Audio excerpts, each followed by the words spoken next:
Hong Kong is freaking out over the coronavirus, while the Chinese economy takes damage, as the international community shuts the door on travelers from China.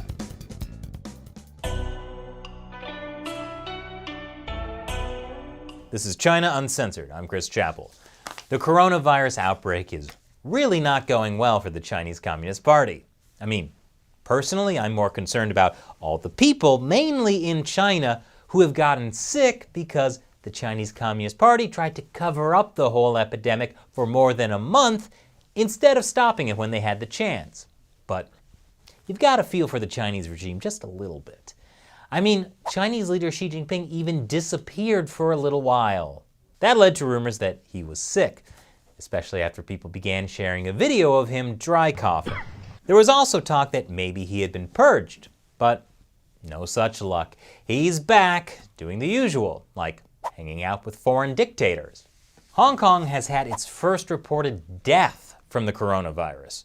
The patient was a 39-year-old man who had visited Wuhan and returned to Hong Kong on January 23rd. So far, at the time of this recording, Hong Kong has 21 confirmed cases of coronavirus infection. Although Hong Kong isn't particularly close to Wuhan, where the outbreak began, Hong Kong does share a border with mainland China. Hong Kong Chief Executive Carrie Lam was under pressure to block off all visitors from mainland China once the coronavirus began to spread. She initially refused, calling it discriminatory, which is dumb, but not any dumber than the real reason she refused. She doesn't have the power. Actions like this would be under the control of her masters, the Chinese Communist Party. And so Hong Kongers did what they've done since June of last year. They protested. Thousands of public sector healthcare workers in Hong Kong on Tuesday went on strike for the second day in a row to demand immediate closure of the city's border with mainland China to prevent the spread of the deadly coronavirus. But unlike any of the other protests over the past several months, this time Carrie Lam actually caved. Kind of. The Chief Executive Council will invoke the Prevention and Control of Disease Ordinance, Section 599. We will invoke the power to put requirements toward people coming from the mainland, including mainland residents, Hong Kong residents, and other visitors. They will have to enter into compulsory quarantine for a period of 14 days.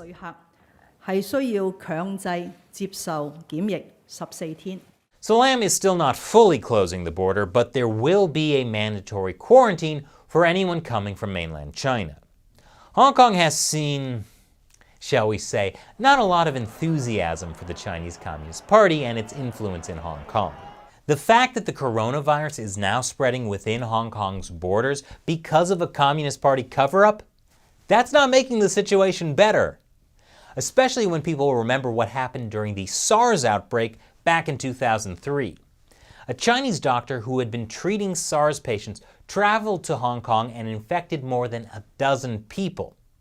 Eventually, almost 300 people in Hong Kong died from SARS. That was the most anywhere outside mainland China. So people in Hong Kong are scared, lining up for hours, even sometimes overnight, to buy items like face masks and hand sanitizer, which are now running low. There's even been a run on toilet paper, sparked by internet rumors, especially when a higher-up in the World Health Organization had this to say. So we're sitting on the edge here. With a lot of hard work and also a lot of luck, we may be able to get ourselves out of this, but you know, the likelihood is not in our favor.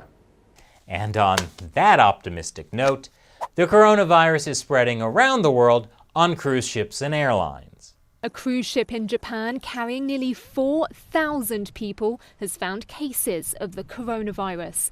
Is that better or worse than just finding cases of corona?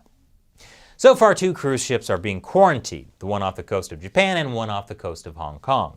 Passengers are not allowed to leave their cabins. And have you seen what most cruise ship cabins look like? It's basically solitary confinement on a boat. Obviously, the international community is concerned about the spread of the coronavirus. many airlines are suspending or restricting flights to China and several countries, including the United States, and banning the entry of anyone who has been in China over the previous 2 weeks. Cathay Pacific has even asked employees to take unpaid leave. Well, they could just pass the time with a case of corona. But the travel ban is affecting Chinese students studying abroad. In a show of support, 4,000 students in Australia have signed a petition asking for a delay to the start of university. There are an estimated 100,000 Chinese students studying in Australia who are still abroad and currently locked out of the country. I can understand the concern of the Australian government, though. University students shouldn't have to deal with cases of the coronavirus. The worst thing university students should have to deal with are cases of corona. What's that, Shelley? Okay, I'll stop. The coronavirus is also causing China's already sluggish economy to stumble worse than a person drunk on... I said I wouldn't. Some economists are warning GDP growth could fall below 2%. According to CNBC, the 24 provinces, municipalities, and regions which have told businesses to cease operating until at least February 10th accounted for over 80% of national GDP and 90% of exports last year. Chinese stocks are also plummeting to the lowest level since that stock market crisis in 2015. But don't worry, Chinese state-run media are saying that GDP will definitely not fall below 5%, which means that it won't, as long as you believe the official numbers. The outbreak is also hitting Western companies operating in China. Tesla stocks took a hit after Tesla announced it would not be delivering a scheduled shipment of cars because of the coronavirus. So, to no one's surprise, Tesla overpromised and underdelivered. Of course, American companies that have already become less reliant on China because of the US-China trade war won't be as affected. So, as I've been saying for years, you're better off not doing business in China. And that's it for this update on the coronavirus. And as you may have heard me mention, an inside source at YouTube has said that YouTube is targeting coronavirus coverage as too controversial for advertisers. All of our episodes about the coronavirus have been demonetized either temporarily or permanently. It's not that we're trying to profit off the misery of others, but this is a form of censorship. If a news show can't generate income while reporting the news, it can't survive. YouTube would have shut down China Uncensored years ago like this. But fortunately, we have the support of viewers like you, who I call the China Uncensored 50-cent Army. Through your contributions on the crowdfunding website Patreon, China Uncensored has survived to today, so we can let you know about important China issues that affect you, like a deadly global pandemic. So as a thank you to supporters, I answer a question from them at the end of some of my episodes. Today's question comes from Nightshade010101. Have you guys considered posting your videos to a different site? Good question. Some folks have suggested that the way to deal with YouTube censorship is to just get off YouTube. I'm definitely open to the idea, and if those of you watching have any suggestions, please let me know. However, despite all YouTube's flaws, it's still an incredible platform as far as video playback quality and viewer reach go. I want to reach as many people as possible with China Uncensored, and I'm not sure I could do that on another site. But I could be wrong, so let me know. Thanks for your question.